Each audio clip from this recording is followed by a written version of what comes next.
guest for today is ZofiaRennea Morales, and she is the host of a talk radio program called Sovereign Self. Thank you for coming on today. Thank you for having me, Gary. It's my pleasure to be here. Looking forward to talking about all kinds of wild and wonderful things with you. Yes, absolutely. I think best way to start here is to give people a overview of your background because I was reading it in your bio, how you got beaten down pretty bad by life and how you miraculously came back.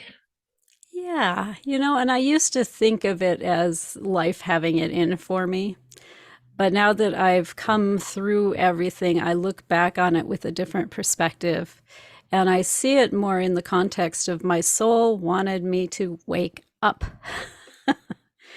Because I started in this world as a pretty, what do I want to say, logical, analytical, 2 plus 2 equals 4 kind of girl. It's got to be replicatable. I went into science and then I went into corporate and I did troubleshooting for a living. And it was all very cause and effect. There's only this 3D world sort of approach to life. Mm. And that life wasn't fitting me very well. And when your soul wants you to wake up, a lot of times it will do things to kind of hint at you to move in another direction, to expand your thinking. But I'm a very stubborn person. I was raised by a German and a Norwegian, and once I've got something in my head, that's where I'm going. Right. And so I would walk through bookstores and these books would fall off the shelf in front of me, and I would pick them up and go, they need to shelve these things better, and stick it right back on the shelf. And so when your soul wants your attention, eventually it will start taking your toys away. And we had a nice life. My husband and we were dinks for many years, double income, no kids, both in professional careers and making very good money. We had bought a house, we had a couple of cars, we had some investment properties, we were traveling. Life was pretty darn good on the surface. It's all of the check boxes they tell you to check off when you're growing up, right? Get Mhm. a good education, find a good spouse, get a career, 2.5 kids and the picket fence around the yard. And had everything but the 2.5 kids. And it wasn't for a lack of trying. And then my health started to kind of go downhill. And I kept kind of putting that off. At some point, I'll have some time to deal with this. I don't have time to solve this problem right now. Yes. He just made great big bug eyes at me. He's like, seriously, lady? And so I continued focusing on my career and doing my thing. And I got sicker and I got sicker, and my soul is like lining things off of my list. My husband's career started to become unstable and he needed to go back and get another degree. And so his income was kind of on again, off again. And so I'm kind of primary breadwinner. And it's getting harder for me to hold down a job because I'm sick all the freaking time. I don't even have to leave the house to get sick. And pretty soon I really can't hold down a job. And then we're in bankruptcy. And then I can't even remember what I'm doing in order to prepare dinner. That's how bad my short-term memory is getting. I will go Mm. into the kitchen to make a simple 30-minute meal, put together a salad, cook a couple of steaks, something like that, easy. And it will take me 3 hours because I literally don't remember why I'm there or what I'm doing from moment to moment. And so I end up off on these tangents that have nothing to do with making dinner. I circle back to making dinner, and it's like, wait, what was I making for dinner? It was terrible. And so here my soul's there with the big black marker. Now we're going to cross off her towering intellect. See if she's going to pay some attention. And so finally I made it my mission to head up my health journey. Okay. Because it was clear that my general practitioner wasn't up to it. She'd sent me to a whole bunch of specialists, and they're all in their little ivory towers testing me for rheumatoid arthritis and lupus and fibromyalgia and all the things. And they're not finding the reason why. And so I decided if it was going to be, it was up to me to really head that up and start directing that with me as like the quarterback of that team instead of giving that over to the doctor. And so I started doing research into different areas and the reasons that you might be exhausted all the time and why you might come down with things all the time. And I came to the conclusion that I wasn't going to find the answer by going to a specialist. I needed more of a generalist, and I started looking for a functional medicine doctor. And I looked for the unicorn in functional medicine, which is the one that takes insurance. They're very hard to find. But my soul hooked me up with one. There was one, exactly one in the area that we were in at that point. And I went to him and he ran all the tests. When they went to draw blood, she comes over with this rack of test tubes. And I'm thinking to myself, why is she bringing everybody's test tubes over? And so I needed a blood transfusion after that. But he did find the answer to what my problem was. It turned out I had long-standing Lyme disease, chronic Lyme, some people would call it. And it turns out Lyme is a relative of syphilis. And if you remember your high school sex ed class, syphilis will eat your brain if it is left untreated. Yeah, that's what took out Nietzsche. Yeah, exactly. And it's a nasty way to go. And that's actually the stage that I'm at with my Lyme disease, is it has crossed the blood-brain barrier and is starting to destroy my brain. And so I need to do something about this now, not a couple years down the road when we're out of the bankruptcy, but right now. And the guy that diagnosed it is the regional specialist in Lyme. All the other doctors send their patients to him when their Lyme isn't responding the way that they need it to. And so he comes with this plan. He's got a 2-year plan, 70% success. Yay. And I started running the price on that and went, I'm going to need help from insurance with this. So I called the insurance company, because the tally I got was like $27,000 for the first years of treatment. Oh, that's not bad. Woo, $27,000 for the first year. It's going to be over 50 by the time you're all said and done in year 2. And so I called him up and gave them the whole thing. You know, here's the diagnosis. He's got the plan. How much are you paying? And her response was literally this: we don't believe in chronic Lyme. Well, isn't that convenient for you guys? And so the upshot of that conversation was insurance was not going to play. They were going to pay for 60 days of oral antibiotics. And oh, by the way, your doctor is no longer in network. And that was a really dark moment for me, because that was the only thing I could think of to help me actually get the help that I need. And my husband is working at a third of what he normally does. We're in the bankruptcy. We're not getting any loans. He's working full-time, going to school full-time. There's no time for him to pick up a second job. I can't make dinner in 3 hours. There's no way I'm employable doing practically anything. So where is this money for the treatment supposed to come from? And I sat with it for a while, and I decided to do something I was told by my parents to never do, which is to call them and ask for help. I've been informed when I'm 18, I'm out of the house and my shit is my shit and don't bring it back to them. Mm-hmm. But I figured this might perhaps be the one exception in that moment.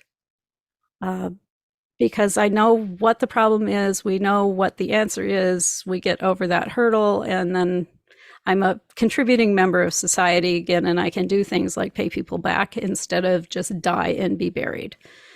And I called my father, and that particular day, the bank of Dad was empty. And that was a really tough moment for me because now I really am out of options. And that night, I went to bed next to my husband, and my brain is like this trapped squirrel. It's like, well, maybe you can do this. Maybe you can get a loan. Maybe you can do the other. And it's hitting all of these dead ends that I've already mentioned. And it was around 3 in the morning that I just flat out had no more energy for any of it any longer. Some people would paint it pretty and say, I surrendered. Hmm. But it was not a pretty moment. It was a moment of exhaustion and emptiness. But the beautiful thing about ceasing to struggle in that moment and accepting that I had no answers is it allows for awareness of other possibilities to start to arise. And the possibility that presented itself in that moment was, I have not prayed. And I have not prayed in decades. I was raised in a household of very strict fundamental religion. And I'd been told a great many things about God that were, I believe, in my core to be untrue. That God is a jealous God, a vindictive God, all of this kind of stuff. And it took several decades to pick apart that God was not what religion said God was. And I decided in that moment that I would pray to the God in my heart, the God that I knew in my heart. And I said, God, I will do anything to get better. Without any expectation of an answer. Because, you know, you hear stories about people who pray and pray and pray and pray for months and months on end and never get any answer, right? I'm like, I would just put it out there and there it is. But I got my answer straight away in the form of a little tiny voice that said, really, anything? And the voice had a point. There aren't a lot of edges on anything. It's really blanket kind of promise. And so I thought about my edges and what I knew about the God that I understood in my heart. And he's not going to ask me to lie, cheat, steal, hurt someone, become an axe murderer. That's not the God that I know and understand. And so, to be very clear about who I'm making this promise to, I said, God, for you, I will do anything. And I got my first miracle because I fell asleep. And I awoke in the morning with a clarity that I had to go get one of these clearing IVs that the functional medicine guy offered, even though I had no idea where the $250 was coming from. That was my next step. So I went and I did that. And that day, as I'm sitting in the infusion room, the doctor walks in, which is super unusual. It's not where he usually shows up. So I waved him over and explained that insurance is out of the picture. I'm now a cash pay client who's in a bankruptcy. And so I don't know what my options are here, but, you know, how can you work with somebody who's in this circumstance? And he smiled, which really surprised me. I expected him to go, oh, this is terrible news, right? He says, no, insurance is out of the picture. Now the handcuffs are off. You can have all the choices. I'm like, oh, well, do tell. What are the other choices, right? And he shares that they have a naturopath herbalist who's on their staff. His office visits aren't covered by insurance, but they're half the price of the doctor's. And he's got an amazing track record with parasites, and Lyme is a parasitic infection. So that's a beautiful thing. And he treats it all with herbs. And that kind of thing goes for like $30 to $40 a bottle, as opposed to, you know, $250 to thousands for exotic antibiotics. So I'm like, okay, well, this appears to be a step in the right direction, at least a direction I can afford. And I have to come clean and say that this is not a direction I'd have gone even a week earlier. The scientist would have sat down and said, are you freaking kidding me? You're going to send me to an herbalist? It's all, you know, rumor and folk tales, but I don't have any choice at this point. It's my option, so I'm taking it. And I went to see the herbalist. And this is usually the point in the story that I forget to tell you that the herbalist cured my Lyme disease in 3 months as opposed to like the 2-year plan that the conventional doctor had. So that worked out well for me. But the reason I usually forget to tell this is because this is where the woo part of my story really picks up. Because while I was sitting in his waiting room, I happened to be looking for something to while away the time because he was running late. And there was a book sitting on one of the tables. I'm not a magazine kind of girl, so the book got my attention. And I picked it up, and on the cover it says The Emotion Code. And so that was really intriguing to me. As I mentioned, raised by a German and a Norwegian. So what I was taught about my emotions is you shouldn't have any. And should you inconveniently have an emotion, especially an ugly emotion like anger or frustration or upset, you should push that down and carry on regardless. Now, this is terrible emotional advice. And I spent decades in talk therapy, trying to pick apart a bunch of the stuff that I've shoved down over the course of my life. And while talk therapy is helpful, and it helped me do a lot of things, I left my abusive first husband as a result of the support that I got in therapy. It did not ever, take the heat or the ickiness out of the suppressed emotions.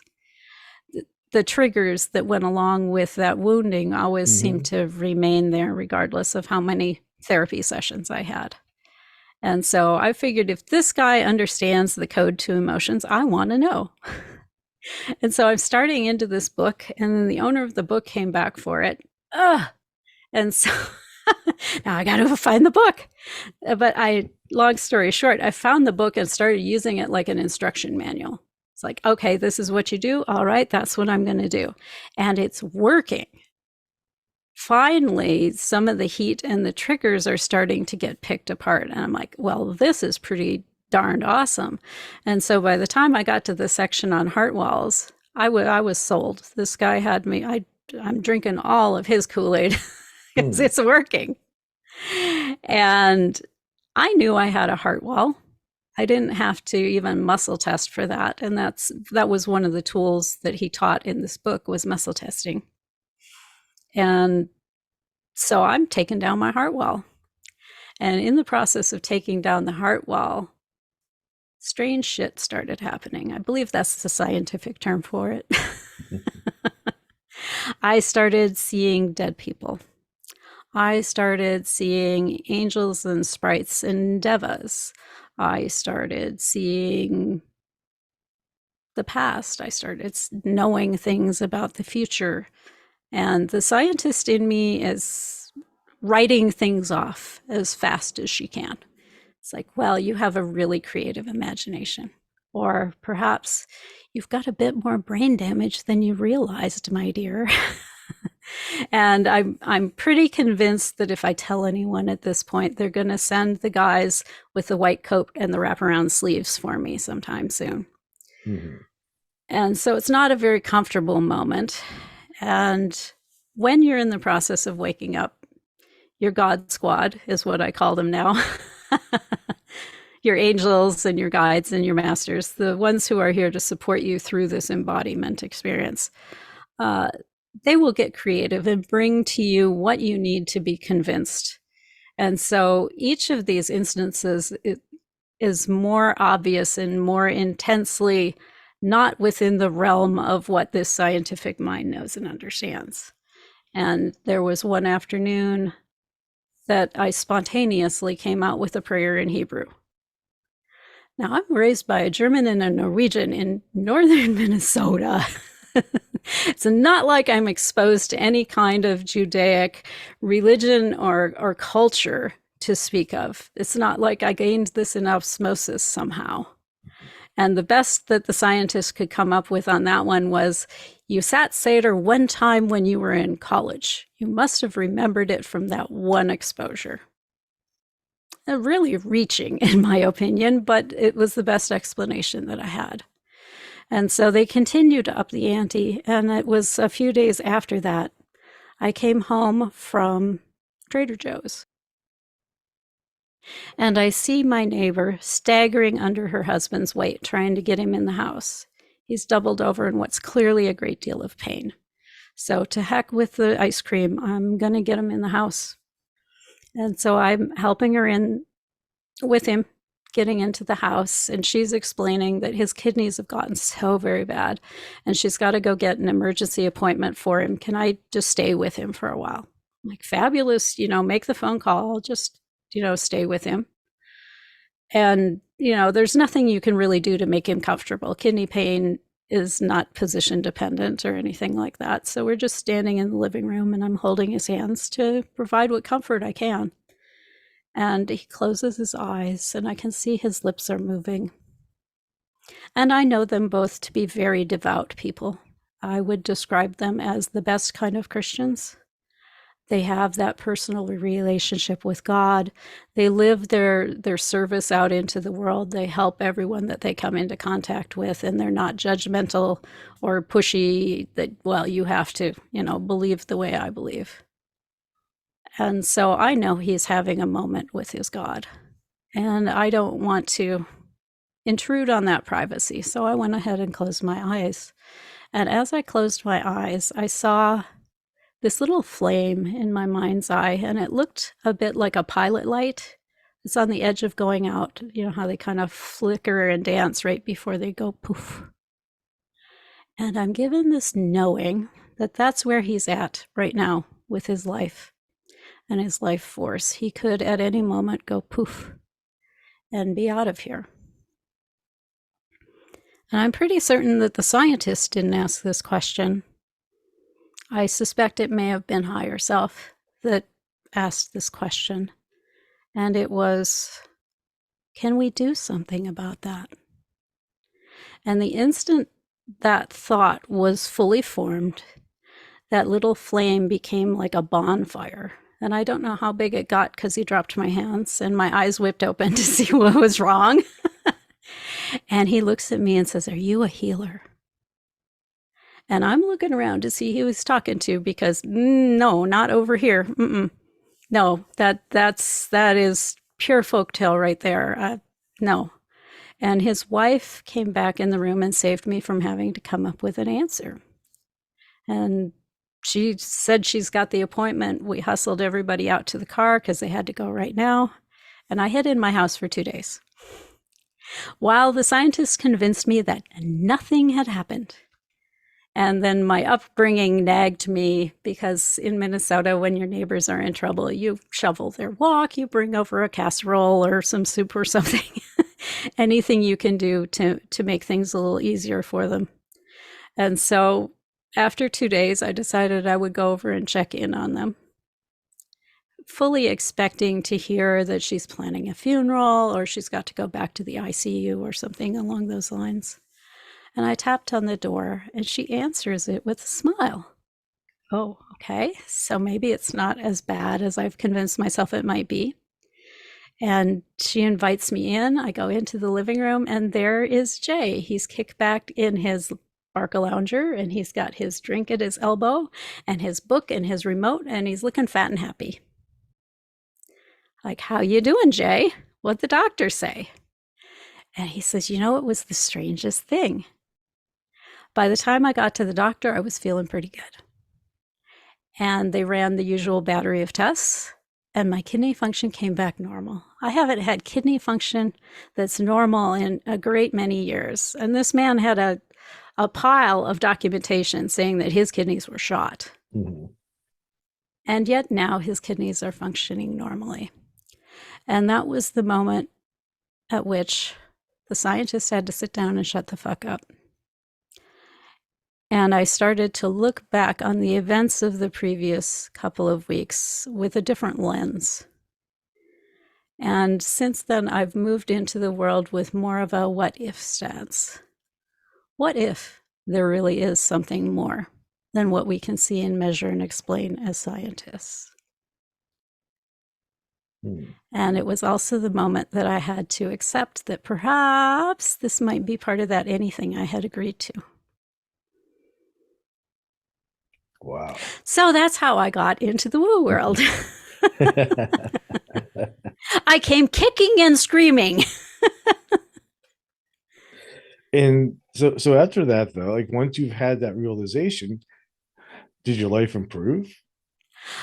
Yes, my life improved in a whole lot of ways. None of the ways that I would say my conscious mind expected it to improve. I mean, we were still in bankruptcy. There was still struggles. I still had a long road with my health recovering fully because Lyme disease destroys a lot of things. And so it can be a long road to rebuild even after you've gotten rid of the destructive force. So it was, I would say, a 3-year journey to get back to kind of a quasi normal moment. And then we've been rebuilding financially and that kind of stuff since. I would say it took a decade really to completely return to what I want to say a life of financial calm. Hmm. uh, but life has been much more comfortable to wear in a lot of ways. Not that there aren't still dramas and setbacks that happen. I'm the primary caretaker for my father. My mother's getting old. There's been a lot of stuff that's happened on that side of things. Um, but I have better tools now. And I want to say a broader perspective on what these things are and what they might mean, and the opportunities, particularly, that come along with these things in our life that we call setbacks and disasters. So what is it you think happened to you? I mean, do you think you reached enlightenment or anything like that? What happened? Oh, God, I think enlightenment is an ongoing balance. I would say I've had moments of enlightenment. I think what happened for me is a combination of things. There was an aspect of what some people would term Kundalini awakening, the quickening of God within us. Um, because God really is omnipresent. That's one of the things that I would say the religion of my childhood had right. God is literally everywhere, in all of the people and animals around you, all of the objects in your world, and by God, every little tiny bit of you is also made up of God stuff. And so I think I gained a close connection to that unseen reality of our reality. Um, I would love to say I'm enlightened. I think I've had moments of enlightenment. My ego would like to Hmm. claim that, of course. Uh, but there are definitely still moments where I'm nowhere near enlightened. So I will only say there are moments. Hmm. Most of the people that I've talked to have had Kundalini awakenings. Um, I mean, one of the things that is similar is like they had reached a point where of desperation, where like they're ready to either kill themselves or just completely give up, and then something happens. But a lot of people have described to me seeing colors, hearing music, hearing voices, Yep.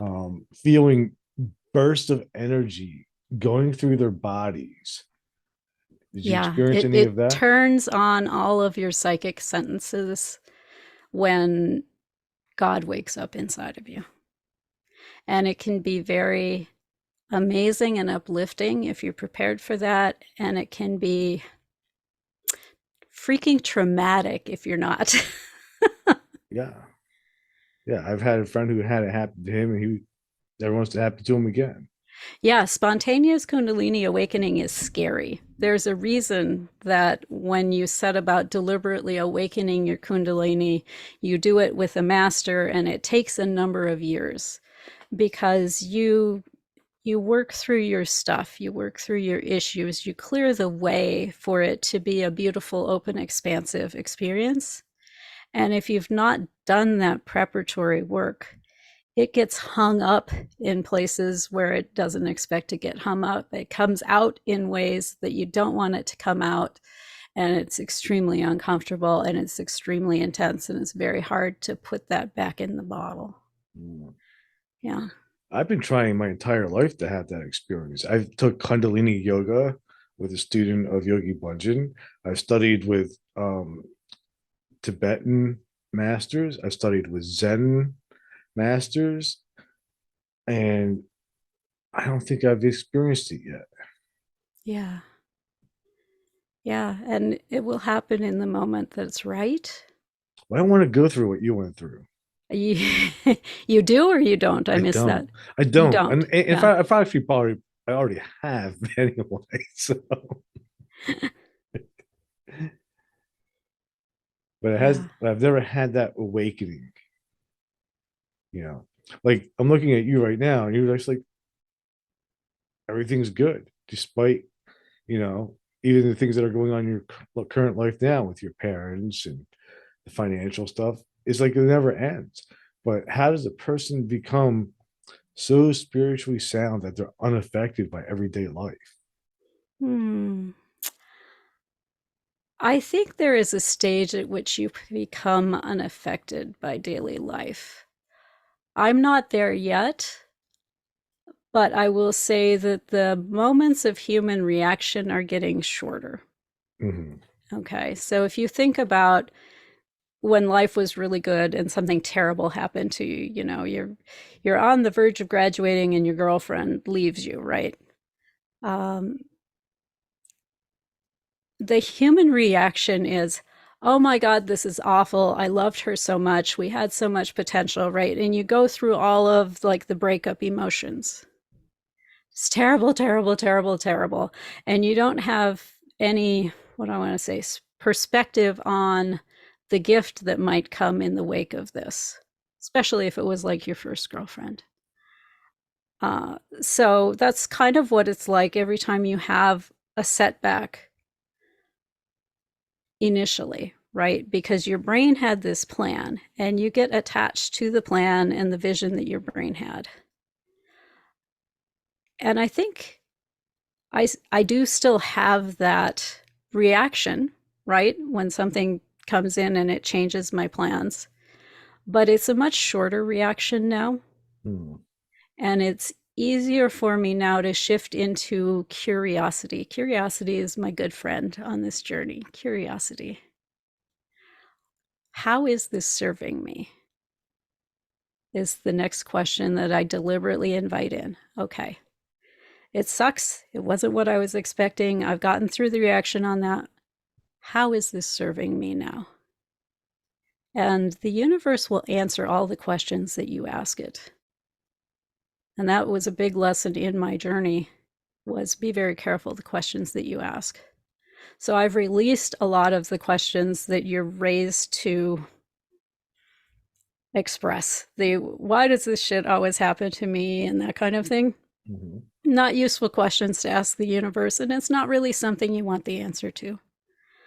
Um, so what I like to invite people to do who are on the journey is allow that reaction to happen. There's a lot out there in the new age woo-woo world that's like, oh no, you should always remain high vibe, don't go there. No, you do have to allow that emotional wave to pass through. So let it pass through. It's there as a messenger. If it has a message for you, receive that message, right? Because all of our emotions are there to help or serve or protect us in some way. Anger lets you know that your boundaries have been violated. And it becomes an invitation into, were you clear with other people what your boundaries were? Did you communicate that? Does this person respect your boundaries when you communicate it to them? Is this a relationship where that can be established, or is it a relationship that you might need to allow to expire? Um, it always brings messages with it. And so allow the wave of emotion, receive the messages, take the action that's appropriate to take, and then let it go, and get curious. What is it that this is clearing the way for? Because it's interesting. We ask for many things when we pray and when we make our plans in life and we strive. And in our minds, we tend to think we can keep every little thing that we have and add this other big thing on top of it. And 98% of the time, that is not how that works. If you want that beautiful expanded kitchen, you have to knock down the back wall of your house and live with tarps and construction debris for a few weeks while you're going through the process of digging up the backyard and laying a new foundation and framing in new walls, and then eventually putting in that amazing expanded kitchen that you had in your mind. Our lives are a lot that way. And so when we look at our lives and go, God, if only my partner would respect me more. And you're praying for a relationship where you receive mutual love and respect.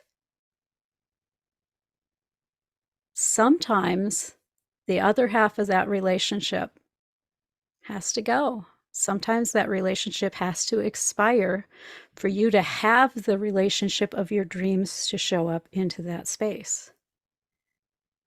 Sometimes the other half of the relationship will decide to work on it with you and have that same vision. But you don't have control over that because that's a free choice thing by the other partner in the relationship.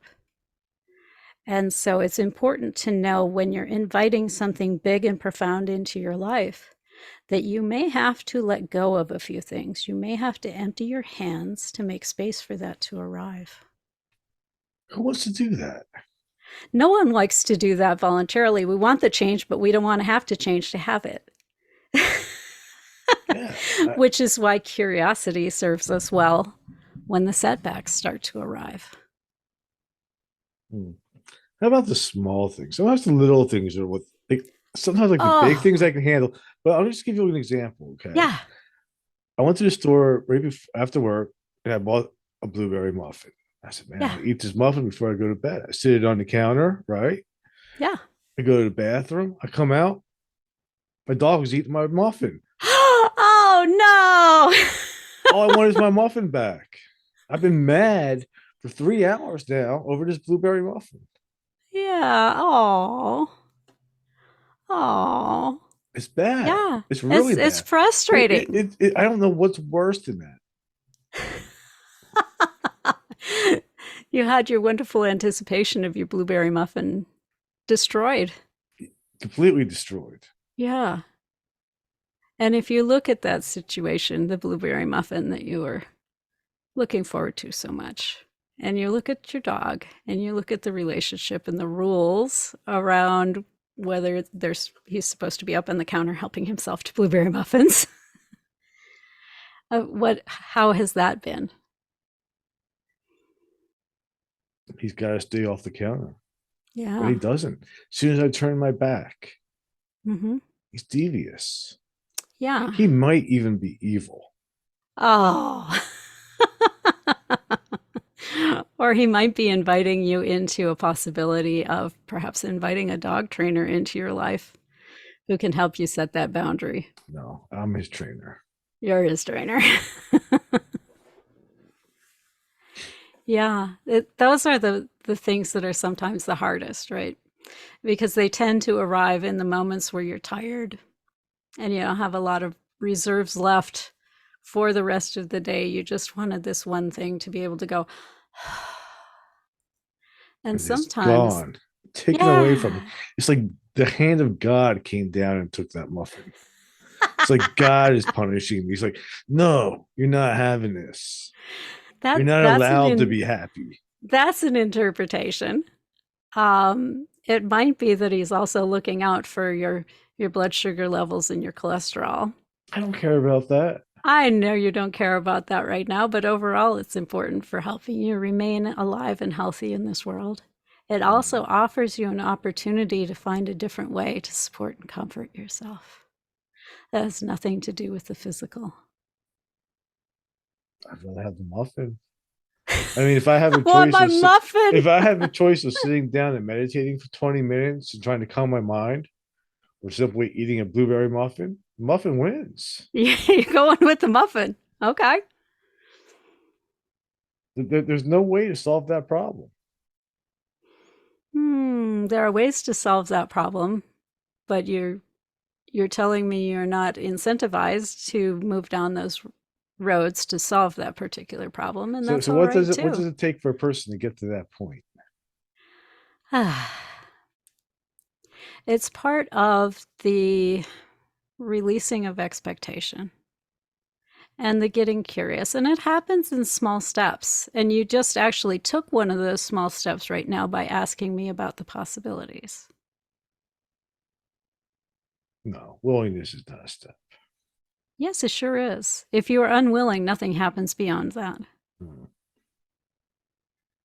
And because you asked me about the possibilities, I shared a few that came to my mind. I'm sure there are others that may come to your mind as you're falling asleep tonight and your subconscious is able to communicate more directly with you.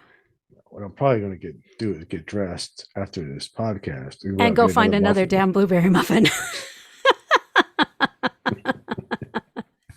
And that's a good option as well. Because no matter how much God does not want me to have that muffin, I'm going to have it.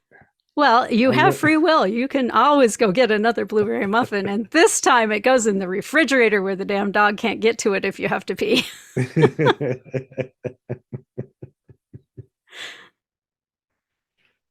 So I was looking at somebody like you do some online services and do a lot with helping other people. Can you tell me a little bit about that? Sure. I do a lot of what I would call bespoke work, um, about deliberately bringing people into a more balanced set of emotions. Some people are inspired to, I want you to work with me as I move further into enlightenment. One of the things that I do to expedite enlightenment is I start to remove some of the virtual reality gear that we bring in with us when we embody in this physicality, because that allows you to more easily see the bigger picture, to be able to look at the dog, the refrigerator, the blueberry muffin, and even inside yourself and begin to see little glimpses of the God stuff that's in there. Um, and so it's all in what your goals are and what your objectives are. I've helped people with really mundane things like I can't seem to bring clients into my business to, you know what, I want to open up my psychic gifts. I want to be more in tune with the rhythm of the divine in this world. And so, yeah. So you can help you become more psychic. I do help people develop their psychic gifts. Absolutely. And it's one of the most useful tools you can have as a seeker in this world, to be tuned into your particular set of psychic giftedness. And to that end, I created a quiz called the What is Your Number One Spiritual Superpower Quiz. And people can find that at superpowerquiz.us. And it takes just a couple of minutes to go through, and it gives you a peek into the mirror so you can see what is special about you. Because it's very easy to look at other people and go, ooh, if only I was gifted the way Gary is or the way Zofia is. And you're not going to be gifted exactly the way you are or I am, because we each come with a unique blend of gifts. And so I want you to be able to see what's special about you. So that's Hmm. superpowerquiz.us. I don't know if I have any gifts. I'm pretty sure you do. I don't think so. Yeah? Why would you say this? Hmm? Why would you say this? Here's why I would say this. Because if one person is gifted, Hmm. then that means another person is not gifted, which creates an unequal playing field. except that each of us is gifted just in a different place. It's like saying Michael Jordan cannot be gifted at basketball because that would create an uneven playing field in the realm of the realm of physical sports ability. Hmm. And that is a fact in this world. There is an uneven playing field when it comes to sports ability. I have like next to none. But I certainly can catch a ball and I can certainly pass to somebody. And I did a little bit of sports stuff when I was in high school, but I was never going to set the world on fire with that. And I think spiritual gifts are very similar. We all have, what I want to say, some basic ability in every area, but some of us have exceptional ability in certain other areas. And that's the truth, whether it's in reading, writing, and arithmetic, or if you're talking about being able to have clairvoyance or clairsentience or clairaudience, or my strongest gift, which is clear knowing. So what do you know about me? What do I know about you? I try not to peek into other people's business I'm uninvited. I'm I'm inviting you. You're inviting me.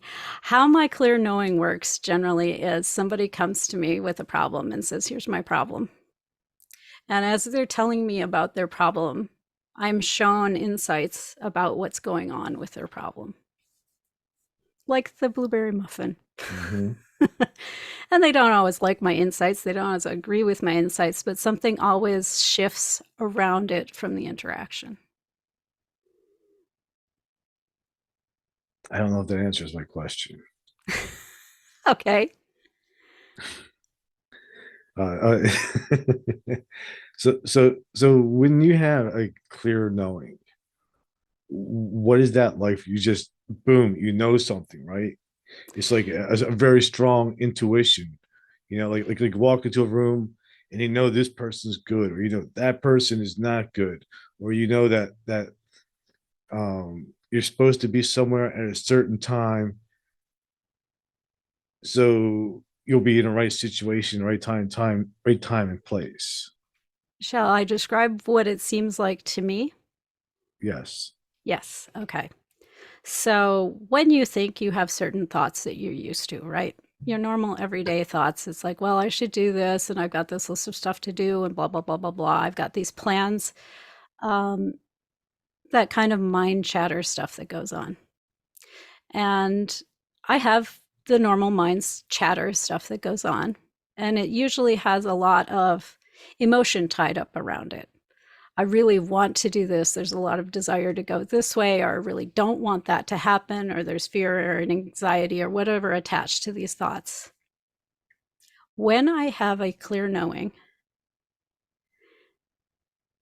it's very quiet, it's very clear, and it's just the facts. And there's no emotional content attached to it whatsoever.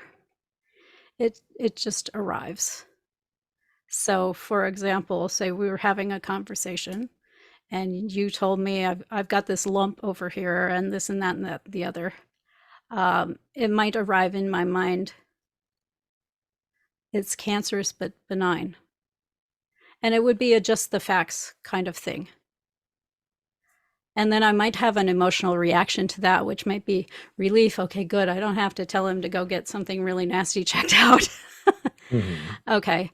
Um, but the emotional reaction to whatever that news is very separated from the original thought. It's not part bound up as part of the thought process. Does that make sense? Hmm. So what is the difference between that and being claircognizant? Claircognizant is just the word for clear knowing. Hmm. It's the same thing. It's just they said it in French and it sounds fancy. Hmm. Because that's kind of like what I would consider myself also. I've been, reading tarot cards. I've been doing this stuff forever, you know. However, for me, it's much more complicated. Hmm. It's not like I just know one single thing. It's not even like I actually know it, you know. It It just just comes to it me. just arrives. That's exactly Yes. right. It Yeah. just arrives Yeah. fully formed in There's whatever no thought form. process to it. It's just, Yep. it'll appear. But what happens though, it's not just one thing that appears. Usually it's a mixture of thoughts, usually intuitions. Sometimes it's also um, maybe a physical feeling. It could A be a physical taste. sensation. It could be any of Hmm. the other clairs that are out there. And then they try to, you know, what happens to me or what will trip me up is if I try to make sense of it. Yeah.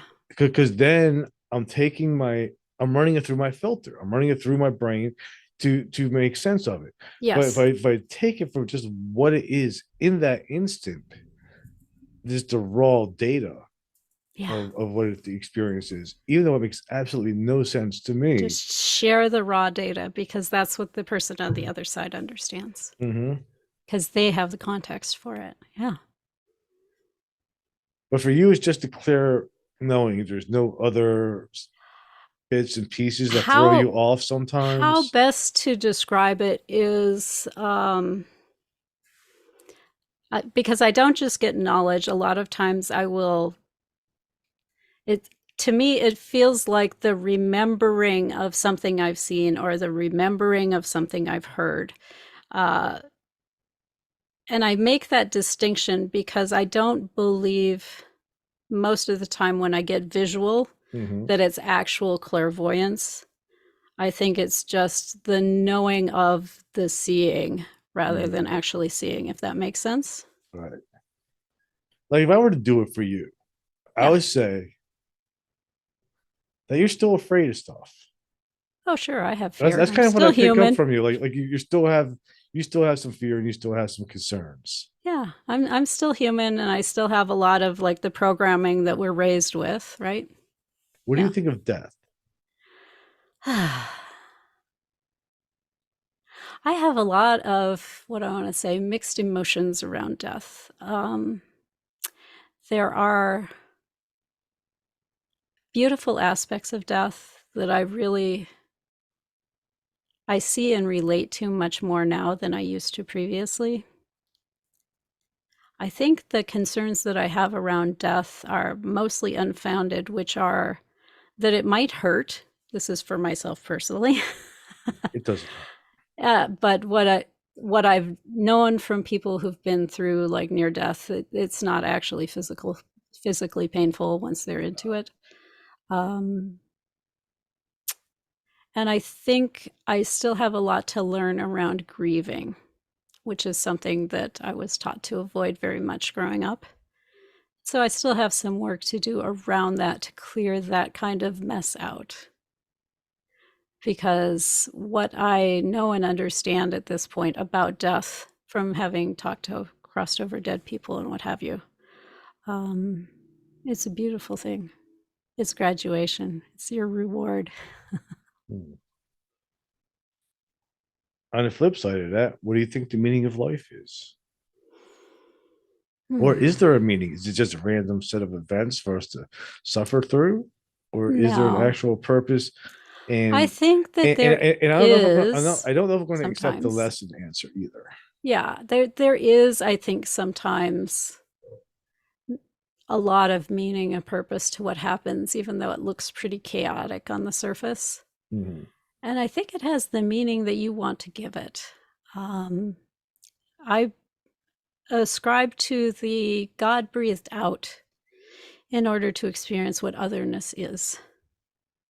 And this world is a very extreme experience of otherness. Mhm. And if you think about this world of duality we're in, we have all the extremes. We have people who are so close to God and it's like all is one and have reached that enlightenment state. And we have people who are like, God does not exist. This is all we get. You become, dust and worms when it's all over with. It has no meaning. Okay. It's got that full range of existence. It's got people who are compassionate and loving and who want to do the right thing. It's got people who are in the middle, who are good and bad in equal measures. And it's got people who are just rotten through the core. because these are all experiences that a body can come here to have. And whether you look at it as a great big one-room schoolhouse or just that God breathed out to have this immense array of experience of otherness, I think it's all in the meaning that you want to put around it. But I don't think we do it only once. I've come to that very firm conclusion. We do it many times. Okay, so you believe in reincarnation, and do you believe in reincarnation, and do you believe in soul contracts and spirit guides and soul families and groups and all that? I believe in a great deal of that stuff now. I didn't used to. Um, but I now look at people's soul contracts as a starting point for solving their real life problems here in this world. And it does seem to align, it seems to jive with what they've brought into this world. And when we go back and we renegotiate one, it seems to change their reality pretty dramatically. So I do believe that there is a plan. We come with a plan. I think of it like a reverse moonshot almost.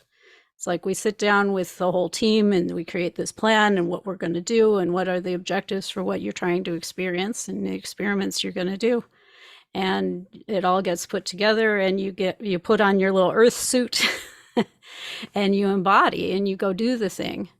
But you still have a bunch of people in Houston who are there looking out for you and going, okay, yeah, if you go down this road, you're going to miss out on this experience you were hoping to have. So let's see if we can arrange some things so that you might take a different turn.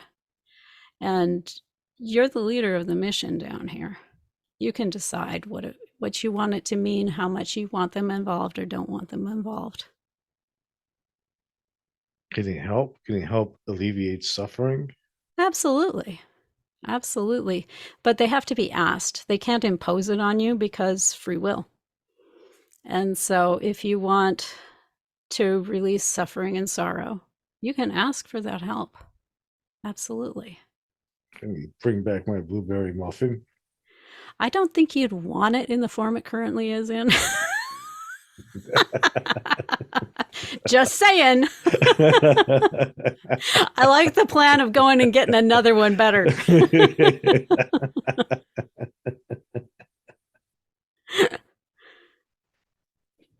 it, how do people get in touch with that part of themselves? I didn't necessarily believe that either, but now I sort of do.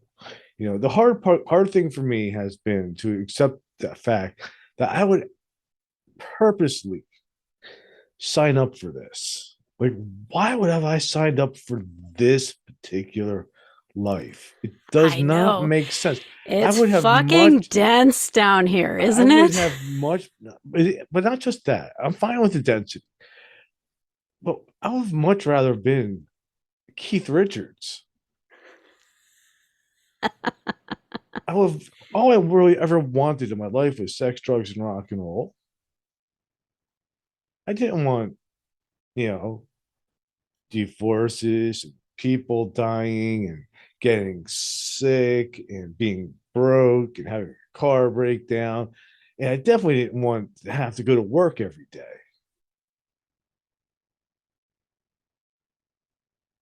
So I think I was tricked. And I would say, kind of, sort of. Um, what I know and understand about planning for these lives and the experience of planning it in theory and then coming down here and living it.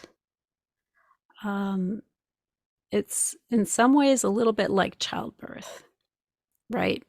It's not something you ever really truly want to go through. It's painful, it's not fun, uh, but it's hugely rewarding. It gets you this amazing child, which is a love like most people never know in their lives, at least initially, before the child grows up and becomes a teenager and makes those free will choices. And if you talk to a woman right after childbirth, she's like, I would never freaking do this again. She remembers every ache and pain and discomfort of the pregnancy and the birth. But as she gets away from that moment, she forgets about the nastiness and the pain and the discomfort. And at some point goes, you know what? It would be nice if Johnny had a little sister. And she volunteers to do it again. And I think it's like that after we've passed through one of these lives and we return to the other side and we're looking at the experiences that we had and the experiences of the members in our soul group and what their goals are. And at some point, I think we go, okay, you know what? I'm ready to do that again. It's a Because we've fantastic. forgotten how heavy and It's a dense and great intense it is. it's a great analogy. I've never had anybody give me that analogy. That is a fantastic analogy. But you know what popped into my head? The most messed up thing ever. Go for it. It is like Einstein would look at that situation and say, "You're just it's insanity. You're just making the same mistake over and over again, expecting a different result." But is it a mistake? I don't know. Because what it is an experience, and we're adding to the pattern of human experiences. And I think each time when we're sitting down and we're planning one of these, it's like, I did pretty good with that, or I didn't do very well with that. Mm-hmm. What if I changed things this way and this way and this way? And I tried it by wanting the fame and fortune, but never getting the fame and fortune. It's What terrible. does that Who allow would me to not want experience and develop in myself? Keith Richards stole my life. He stole your life. Well, you can have words with him when you I, cross I, over. I might just file a lawsuit now. Like man sues Keith Richards for stealing his life. In the court of karmic retribution. By God, Keith Richards, you have something to answer for.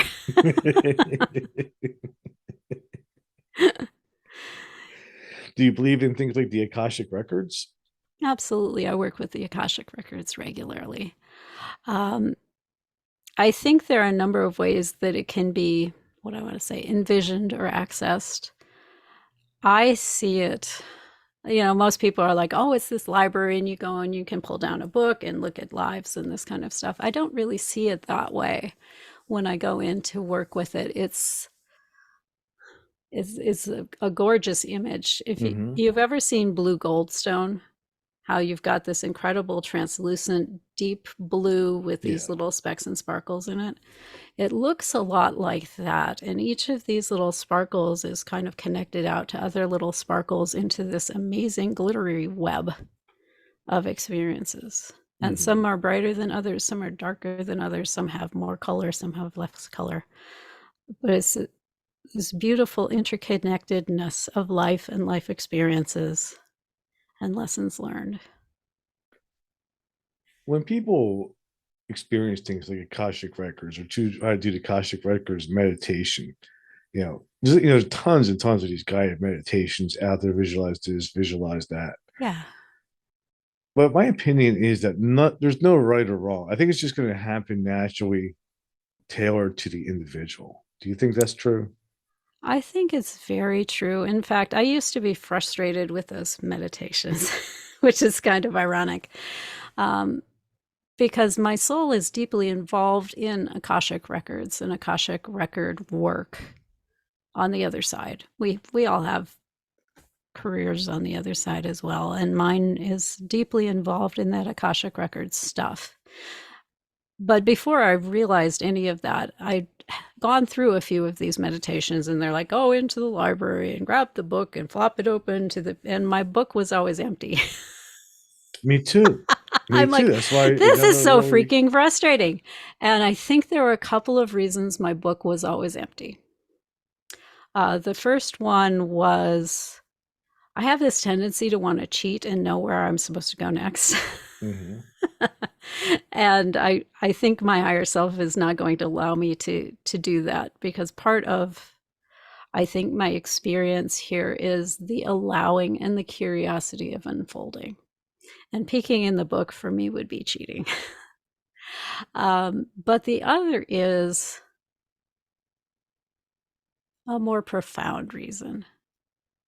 And that is I'm one of the ones that writes the book. And it's like I need a higher level of permission to access that than just going through one of these meditations and pulling the book off the shelf. Hmm. It could And be too that, because you're more clear cognizant.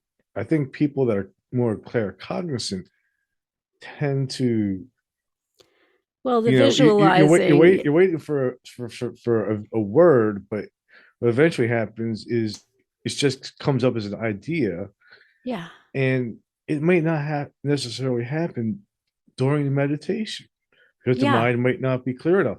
You might get it when you're taking a shower or waking up in the morning yep. when your mind is more clear. Well, and it's very contextual a lot of times, the claircog that arrives for me. And so if I'm not in a context, it's not going to come.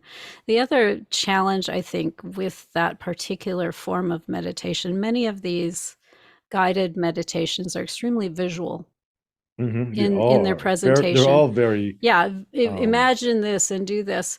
And that's not always a good doorway in for everyone. There are very few people who are actually clairvoyant. Clairaudient is more likely, clairsentient is more likely, claircognizant is more likely. Um, and so if you find someone who's aware of the different, what do I want to say, predispositions, they can write one that incorporates all of that, that's perhaps more inclusive. mhm. But that was the other problem, was it's all visual, and yeah, there ain't nothing in that book for me. Right. Yeah, Like almost like a regular meditation where I'm just trying to focus on my breath and not yeah, really like I know like you can't really fight off your thoughts because you can't. The more you try to get rid of your thoughts, yeah. the No, you worse it just gets. have to go, So you thank you kind of for just have to that, sit there and kind of just let let it it go. go and wait almost for it to come. Yeah, yeah. I got into the habit of inviting it every morning, in the form of my best time to meditate is first thing in the morning, because I'm Mine already too. in that kind Because of I'm clear. theta relaxed mode. And so I wake up enough to go, okay, I'm awake. And then I ask, with in my mind, I kind of picture my mind becoming this vessel, this open vessel that things can drop into. And I ask, what is the single most important thing to do today to move me on my mission?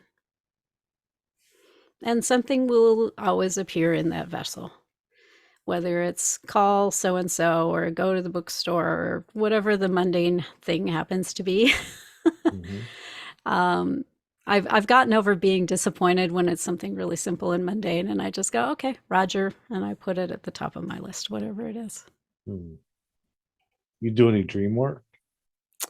I'm really, really dream work handicapped.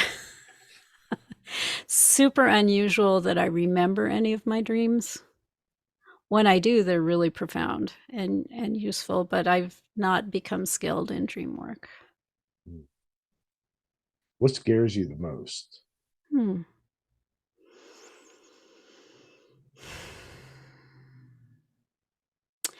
The scariest moment that I've had up to this point, and I don't know if it would get any scarier than that, and I've solved it. But there was a moment, it was a couple of years after I woke up, that I ended up under psychic attack. And to that point, I had been, what do I want to say? I'd been reaching up outside of myself and like connecting out of the top of my head to like higher self and God and all of that source, wonderful energy up there.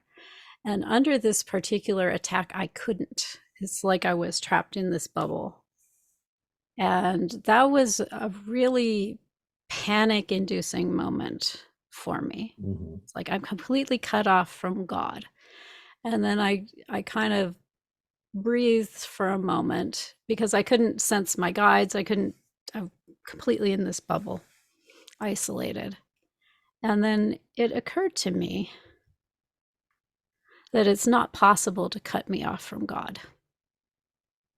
It's that I've been reaching outside of myself to connect with God. But if God is omnipresent, they can't cut me off from God. And God is inside of me, God is inside of this bubble with me, and I can connect with Source inside this bubble with me. And I found it. It was the first time I found that in myself. Hmm. And so there was a huge blessing that came from that psychic attack. Interesting.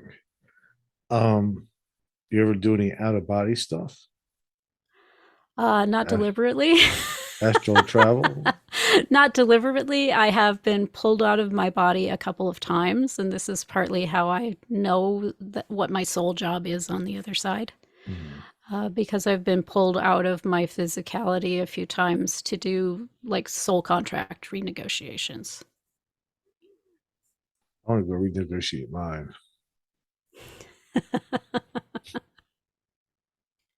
It's possible to do that. I think I'm getting too Absolutely. old to live the life I wanted to live. You might need a plan B life. Yeah. Next one. It gets tough when you get into your 50s for the whole sex, drugs, and rock and roll thing. The next lifetime, I'm trading with Keith. You're You can trading have with this Keith. one. Who do you know? What do you think he has planned on the next one? It may not be sex, drugs, and rock and roll next Yeah. time. Yeah. He might have my life of like get up every day and go to work. He might be like, I want a life of anonymity where I can just play my guitar and enjoy myself and not have to worry about crowds of people. Paparazzi, the spotted paparazzi. I would live for that. Fantastic. So I want to thank you for taking the time to be on and talking with me today. And before we wrap it up, where is the best place for my listeners to find you? All right. Well, there are two doors into Zofia land. I already mentioned one of them. If you're just kind of curious to come and poke around and maybe learn a little something about yourself, you can take the superpower quiz at superpowerquiz.us. If you are in a different spot, however, where you have a lot more urgency around what's going on in your life, if you're in a stuck place and you feel like you need a hand out of that place, I do a 20-minute consult with people. You can get one of those at bookzofiacoffeechat.com. It is completely free. It is no strings.